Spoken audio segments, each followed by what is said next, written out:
Good morning, everyone. My name is Brent. I'm the host for Canadians with Disabilities and Their Allies. And today's show, we have Ming calling in from Hong Kong. Good morning, Ming. Welcome to the show.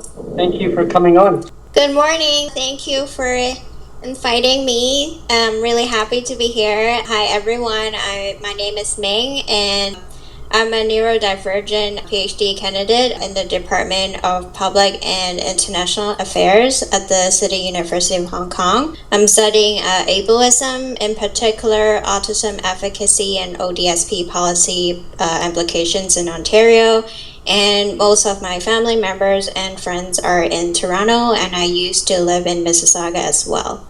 So to start, I'll talk about a bit about my thesis. I'm conducting a study on disability in the workplace and inclusive policy, in which I'm using an inductive mixed method approach informed by post-colonial lens. So initially, my research only focused on employment barriers faced by autistic adults, and my interview findings show that employment barriers are often caused by more significant intersectional issues such as poverty, lack of accessibility such as medical care, welfare diet, and historical and social segregation such as institutionalization and educational system. My study is important because a lot of academic research on social assistance only focuses on employment barriers and, the job performance of ODSP and OW recipients and why like recipients,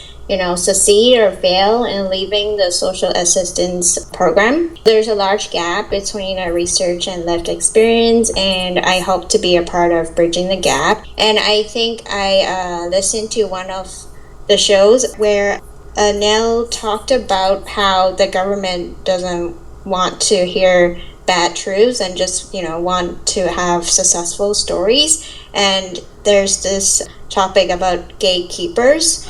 And today I just want to talk about gatekeeping of knowledge and also the disability hierarchy and identity politics.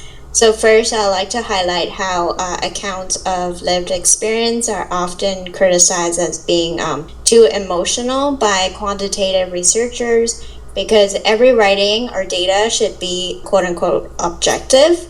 And so here you might ask, where does objectivity stand? The answer is it is binary. So much like the normative standard, you have the normative quote-unquote deserving citizen who is white, male, able-bodied, middle class, and heterosexual. So based on the assumption that no research is purely objective, so we have a well-known Black feminist scholar, Collins, pointed out that the Eurocentric academic scholarship has been guarded by a dichotomy of quote-unquote the intellect, the professionals, and the quote-unquote emotion, so kind of like the irrational lived experience. If we go back to the era of liberalism, it has given rise to the normative assumptions that disability is bad luck in need of prevention, rehabilitation, or welfare for compensation. So liberal philosophers, as you will know, there are, John Locke or like John Rawls. They emphasize that to be a qualified citizen, the person must be able to reason. So that means there's a binary standard of what you call rational and what you call irrational. Then there's the drive to measure a reason.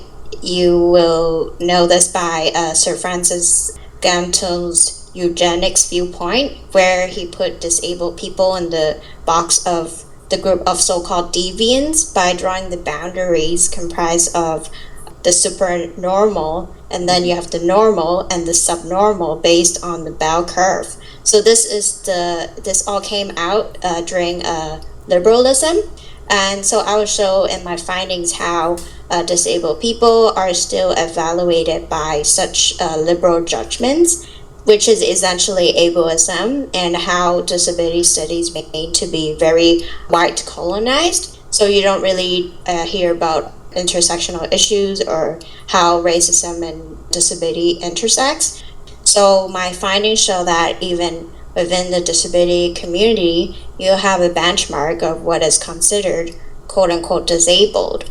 So my findings show that like the reviews sold to talk about disability hierarchy, which I do like when I conduct interviews with some disability advocates, they are really reluctant to talk about disability hierarchy because they think that it would bring, like a lateral violence.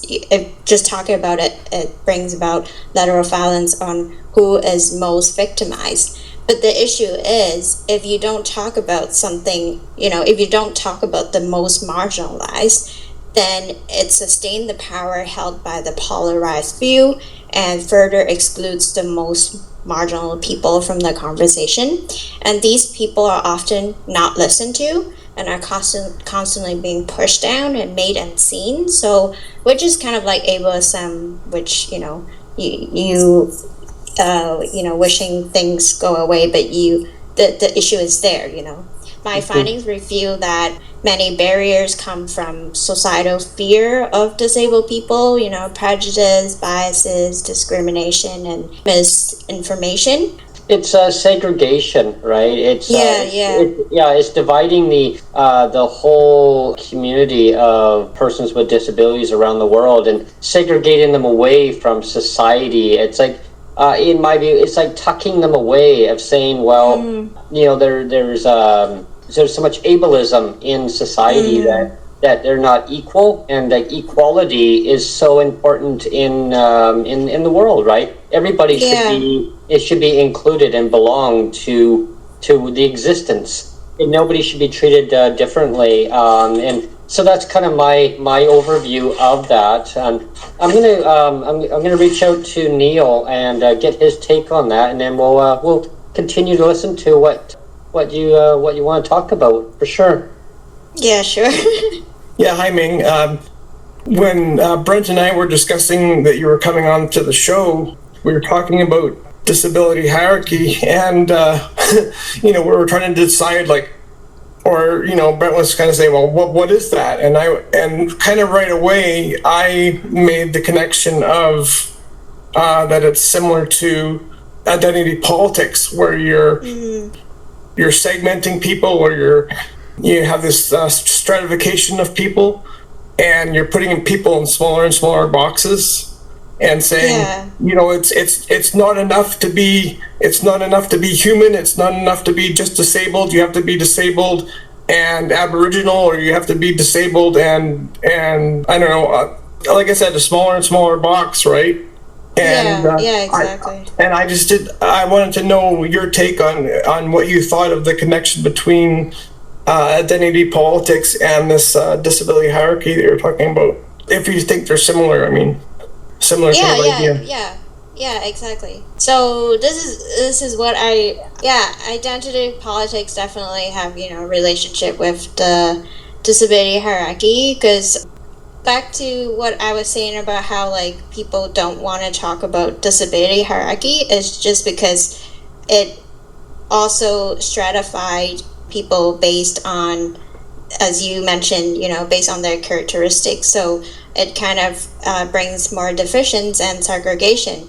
But then it is kind of like a double-edged sword, because if you don't talk about who is marginalized, then you have the polarized few that have the power on top, and you ignore the rest. So there has always been a tension, Scholars rooted in the Marxist viewpoints would condemn identity politics for, rendering neutral components. They see disability hierarchy as neutral components because it's kind of like culture, or, portrayals of sexuality, or, racism. Those things they see as neutral because they see that it is irrelevant to class solidarity. So these scholars argue that identity politics damage the class solidarity because socio-cultural rights will weaken the militancy and distract members' focus from the root cause of economic inequality. But I would argue that the issue with that is class division in itself is a version of identity. So, just wishing that disability hierarchy is not there is not going to make it go away. Like, it is important to talk about the identity that, some people have more privilege,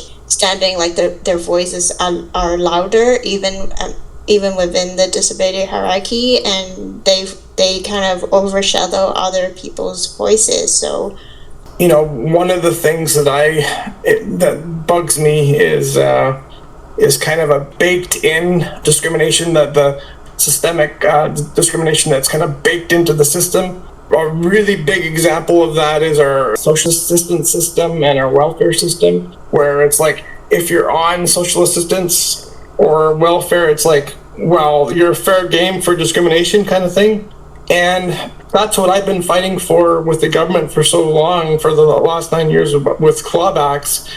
And for some reason, nobody can see it that way. It's like I've even reached out to like human rights tribunals and things like that, and their response when I reach out to them is, well, and this is going to sound really bizarre, but it's what they wrote to me. They basically said the fact that you're disabled and on welfare has no bearing on your clawback, because we also claw back elderly pensions the same way.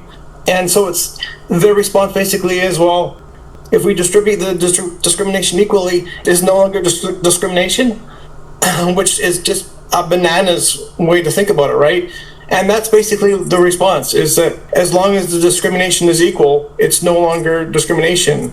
And, I just wanted to hear your take on it. Maybe I'm kind of getting off topic, but I kind of saw a parallel there of the systemic discrimination where nobody wants to acknowledge, the idea that people are getting into smaller and smaller boxes, and nobody wants to acknowledge the actual human element of things anymore. It's no longer a human rights thing, that because the government is just saying, well, fair game, if you're on welfare, fair game, and we can discriminate against you, right? It has nothing to do with my disability. It's that this is unfair, that you're systemically discriminating against me, kind of thing. Yeah. I think it totally ties into what I was talking about earlier, like, how they think it's just fair game if everybody, disabled people and also elderly, they are both discriminated, then it's fine. Then somehow the discrimination is made unseen. So that's exactly what I've been talking about, how like you get this with research too. Like, if you talk about lived experiences, like accounts of lived experiences, you would get criticism of it being too emotional, and that every writing or data should be objective. So it is a binary, like it's exactly what you said about how they don't address the human element because of systemic discrimination. So what are your thoughts, Brent? My thoughts on that is it is total ableism of what they're doing. People have rights, right? And I guess like what you mentioned is that, but governments basically, they dictate and say, well, no, we don't see it that way, right? Oh, we don't see that you have rights. Well, no, you do, but we don't. In their view, they don't see it, and that is ableism, right? Because they're not following what the human right actually is. A person is eligible for something, and they are entitled to that. They should get what they are entitled to and what they're eligible for. Not someone saying, well, not really, but hey, maybe we might change it. That's wrong. Yeah, I mean, and that, and then keep fighting for that, right? Because I was talking to a senior about that just recently, and he was saying the same thing.